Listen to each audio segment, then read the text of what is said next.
Imagine stepping into a sleek pod, lying down for a restful night's sleep, and waking up to find that your body has regrown a missing limb, repaired a damaged organ, or even reversed years of wear and tear. This isn't fantasy ripped from the pages of science fiction. It's a possible future born from the convergence of regenerative medicine, bioengineering, nanotechnology, and advanced robotics. Today, we will journey deep into the concept of organ regeneration pods, machines designed to heal and rebuild the human body with astonishing precision, and explore the science, ethics, societal impact, and revolutionary future they could create. To appreciate how such technology could exist, we need to understand how the body already regenerates. When you cut your skin, the wound closes and heals. Your liver can regrow portions of itself after surgery. Fingernails grow back, hair cycles renew. But these processes are limited. Humans can't regrow an arm or a kidney naturally. Yet in the animal kingdom, we find remarkable examples. Salamanders can regrow limbs, starfish regenerate arms, and planarian worms can rebuild entire bodies from a fragment. Nature already holds the blueprint for regeneration, science just has to learn to unlock and amplify it within us. Researchers today are investigating stem cells, master cells that can differentiate into almost any tissue type. Stem cells are the seeds of regeneration, capable of creating muscles, nerves, and even blood vessels.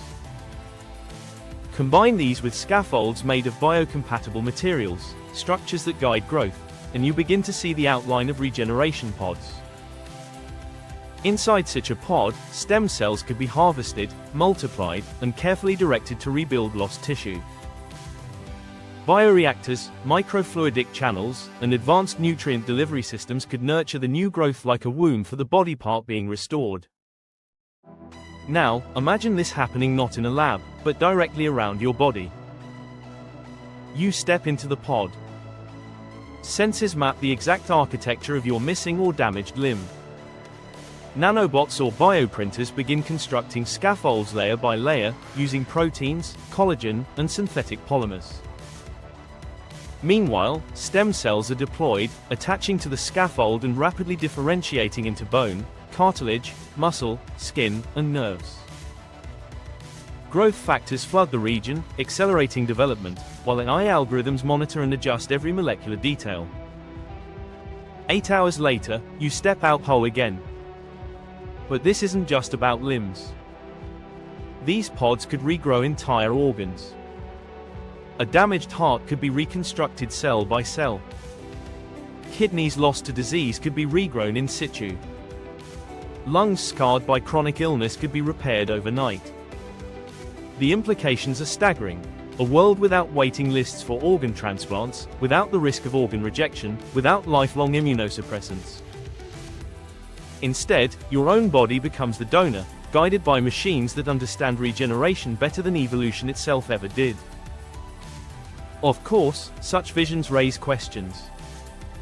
How do we ensure the safety of rapid regeneration? Would uncontrolled growth risk cancer-like mutations? Could the technology be hacked or misused, forcing unwanted changes? And then, the ethical dilemmas. If you can regrow organs indefinitely, do we extend human lifespan dramatically? If limbs can be restored, do combat injuries lose their finality? Could wealthy elites exploit pods for endless rejuvenation while the poor wait decades for access? Let's dive deeper into the mechanisms. One pathway central to regeneration is the activation of genetic programs long dormant in humans. During embryonic development, genes orchestrate the formation of limbs and organs with breathtaking accuracy. After birth, many of these genetic switches turn off.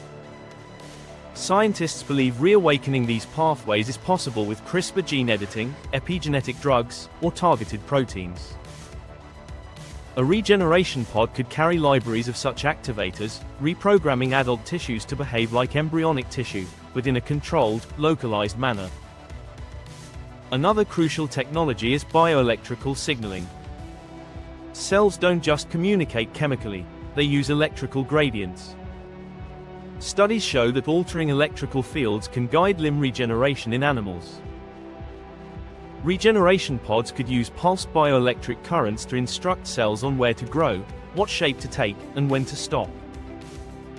Think of it as programming tissue the way you program a computer. And then there's nanotechnology. Imagine swarms of nanobots swimming through your bloodstream, disassembling scar tissue, delivering stem cells to precise coordinates, and stitching together microscale structures.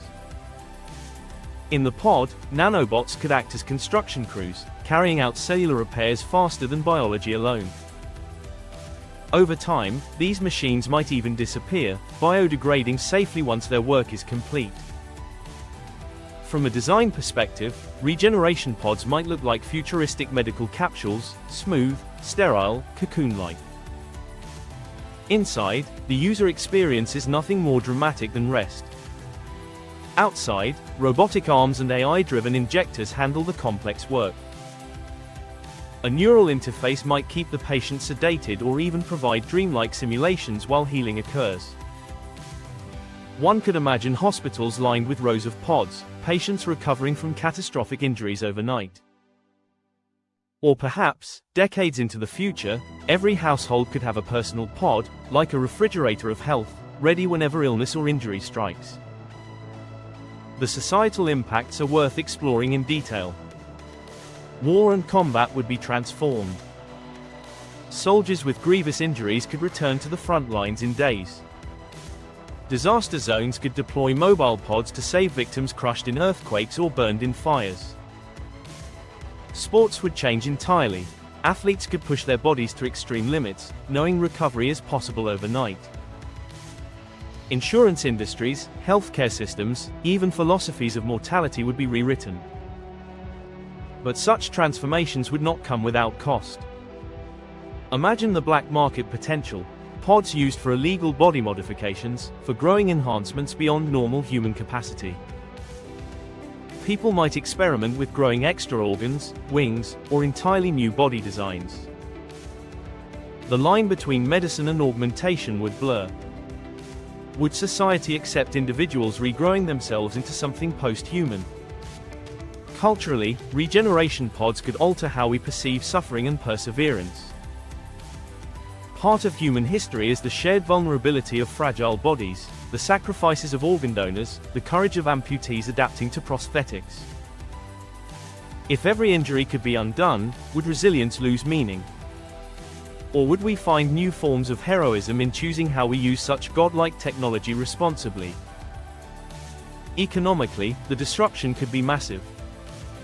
Today, organ transplantation is a multi-billion-dollar industry involving surgeons, hospitals, pharmaceuticals, and logistics.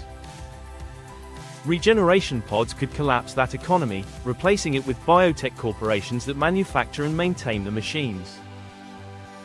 Nations that lead in this technology would dominate global health.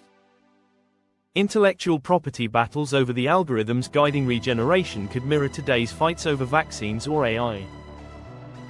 But there's also the possibility of utopia. Imagine no child ever again dying while waiting for a heart transplant. Imagine elderly individuals regrowing healthy organs, extending lives without the indignities of chronic disease. Imagine space travelers using pods to adapt their bodies for alien worlds, regrowing lungs suited to different atmospheres or skin resistant to radiation. Humanity could enter an age of biological freedom, unbound from the lottery of genetics or the ravages of time. Still, challenges remain. Even if the science is possible, the complexity is staggering. Regenerating a limb requires not just bone and muscle but precise reconnection of nerves. A new organ must integrate with existing blood vessels, immune responses, and hormonal systems. Failure at any step could mean dysfunction or rejection. Pods would need built-in redundancy systems, simulations to predict outcomes, and fail-safes to stop growth instantly if errors occur. There's also the philosophical question: if you regrow a brain region or repair memory centers, are you still the same person? At what point does restoration become replacement? If the pod can rejuvenate your entire body cell by cell, is immortality within reach? Or do we risk losing what it means to be human? Let's imagine a day in the life of a future patient. A construction worker loses an arm in an accident. Instead of emergency amputation and prosthetics, he's placed in a pod. Doctors program the regeneration sequence. Overnight, the scaffold grows, cells populate, nerves reattach. He dreams peacefully, and in the morning, he flexes his new fingers. The process is so smooth that recovery becomes routine. Hospitals discharge patients within 24 hours of catastrophic injuries. Or imagine a grandmother with failing kidneys. Today, dialysis would dominate her life.